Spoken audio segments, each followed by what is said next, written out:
Ketika saya mau berangkat ke Eropa, saya itu gundah sekali. Pikiran saya gundah. Wah, saya ini pada waktu itu Ramadan. Puasa-puasa kok mau pergi ke negaranya orang kafir, ini gimana ini? Nanti sembahyang saya bagaimana, puasa saya bagaimana?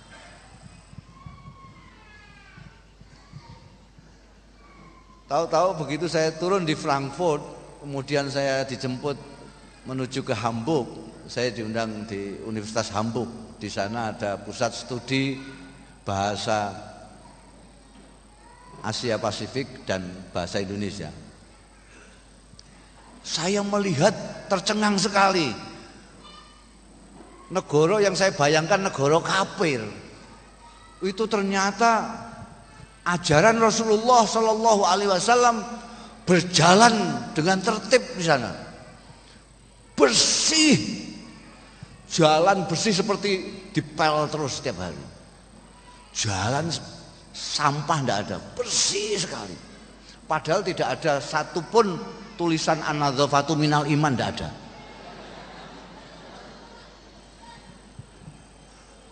Di sini itu setiap pasar ada tulisan an-nadzafatu minal iman, masih diterjemahkan bahasa Indonesia bahwa kebersihan itu adalah bagian dari iman. Itu sampahnya masya Allah kayak gunung. Disiplinnya, padahal mereka nggak salat. Kalau orang Islam disiplin sudah pantas karena dia disiplin, diajarin mulai 7 tahun sudah salat kok. Tet subuh, salat subuh, tet duhur, salat duhur, tet asar, salat asar. Mereka itu disiplinnya luar biasa. Jam setengah 12 malam, sepi jalan perempatan itu. Saya mau nyabrang, tidak ada mobil lewat, tidak ada. Saya mau nyebrang itu, kok saya lihat kok banyak orang di sini kok pada berdiri tidak nyebrang. Kenapa orang-orang pada nyebrang? Ternyata di sana ada gambar orang berdiri merah. Artinya orang nyebrang tidak boleh.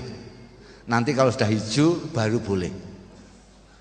Tapi pikir saya, dong sepinya kayak gini aja kok. Saya sudah ingin melayu saja saya. Tidak sabar, dingin waktu itu. Dinginnya begini kok berdiri di trotoar nggak nyabrang-nyabrang, hanya nunggu hijaunya gambar orang di sana. Saya sudah mau lari saja, karena kebiasaan di Indonesia kan tidak urusan itu. Ada mobil banyak aja nyabrang, apalagi tidak ada mobil.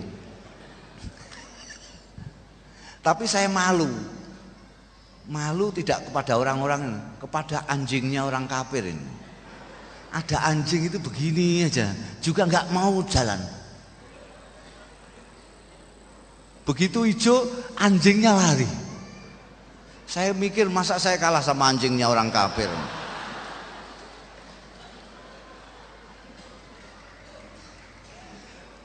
Bagaimana amanahnya? Kalau mengatakan jam 7, mereka jam 7. Saya terkena ketika saya dari Jerman mau ke Perancis. PJKA-nya sana ya, PJKA-nya sudah janji jam 6 persis. Saya datang ke stasiun jam 6 1 menit. Kepancal saya.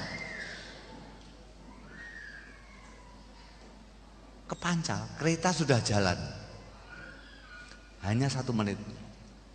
Kalau di sini sudah diumumkan di loudspeaker, para penumpang harap lekas naik, kereta akan segera berangkat. Para pengantar harap lekas turun. Itu bunyi terus sampai 1 jam nggak jalan-jalan keretanya. Penghormatannya terhadap hukum, jangankan nabrak orang, nabrak pohon saja orang kena tilang. Dia harus mengganti. Keparahan pohon ini ketabrak mobil itu sampai seberapa. Penghargaan terhadap manusia luar biasa. Sopan santunnya, saya itu di Frankfurt itu saya anggap di sini aja. Begitu turun, saya naik pesawat sekian lamanya kejutan karena di pesawat tidak boleh merokok. Turun langsung saya ngerokok. Petugas datang itu dengan sopan sekali. Maaf, Anda merokok? Ya. Mari saya antarkan ke tempat merokok. Saya terus diajak kayak toples gitu, sendirian merokok ini.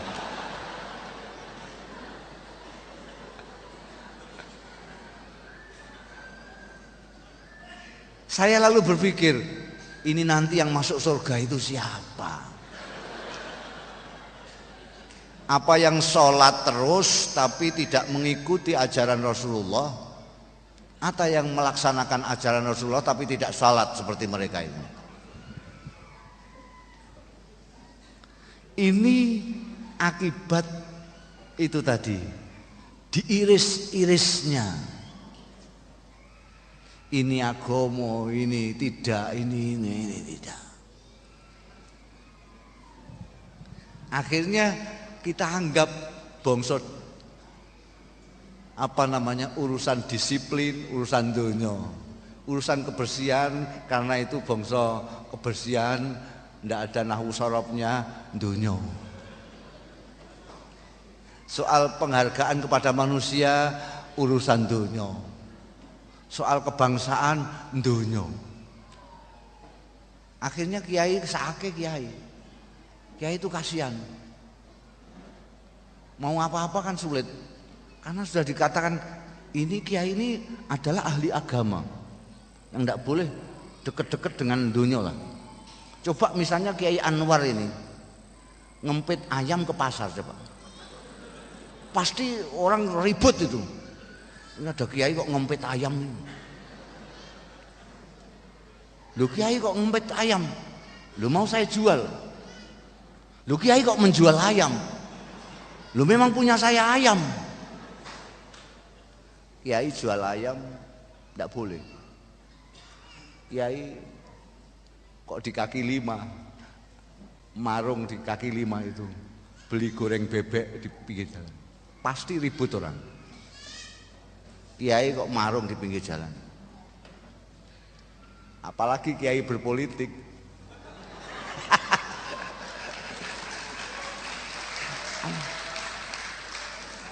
Ini akhirnya kita itu bertanggung, sudah diiris agama dan umum, akhirat dunia masih diiris lagi. Agama ini pun niru model modernisasi. Konon tren kecenderungan modernisasi itu adalah spesialisasi.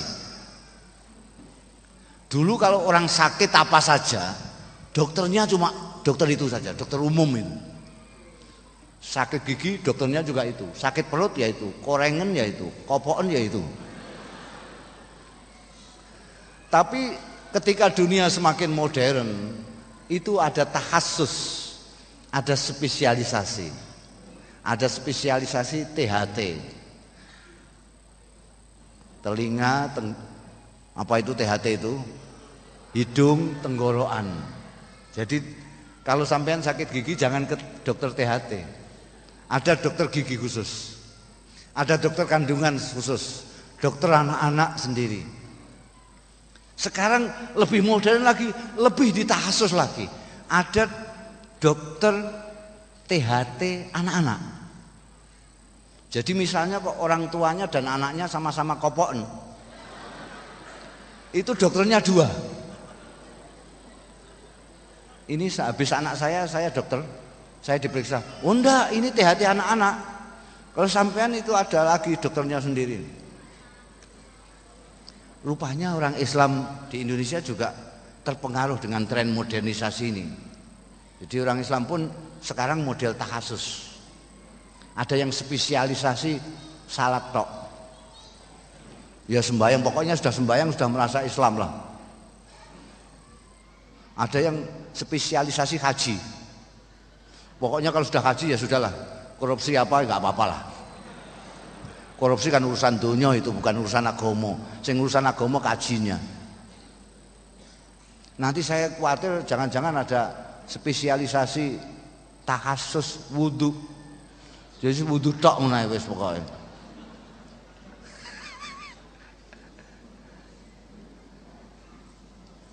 Maka saya kira Arisalah ini akan menjawab. Nanti itu betul istilahnya terpadu. Jadi tidak lagi teriris-iris gitu. Kita lalu menjadi orang yang sepotong-sepotong itu. Baru dikumpulkan, baru jadi utuh. Tapi nanti kita menjadi orang yang utuh. Kiai itu juga bisa ngimami sembahyang, ngimami tahlil ya bisa. Diajak ngomong budaya ya jalan, diajak ngomong bahasa Mandarin karena mau bisnis keong apa-apa gitu. Mau bicara bahasa Jepang karena mau alih teknologi, sana canggih-canggih. Kita kalau ngomong sini coro Jawa, kono coro Jepang, wah itu juru bicaranya berapa itu, tukang terjemahnya itu. Harus cari juru bicara yang mengindonesiakan coro Jawanya kiai ini. Nanti coro Indonesia menjepangkan coro Jepang. Wah, jadi penterjemahnya banyak. Kiainya ngomong, aku arep ngene, saya akan begini. Baru diterjemahkan bahasa Jepang. Orang Jepangnya kesel menunggu terjemahan tok itu. Tapi lulusan Arisalah bisa langsung bicara bahasa Jepang. Arigato haishimasa. Begitu ya. Ketemu orang Cina bisa kamsia.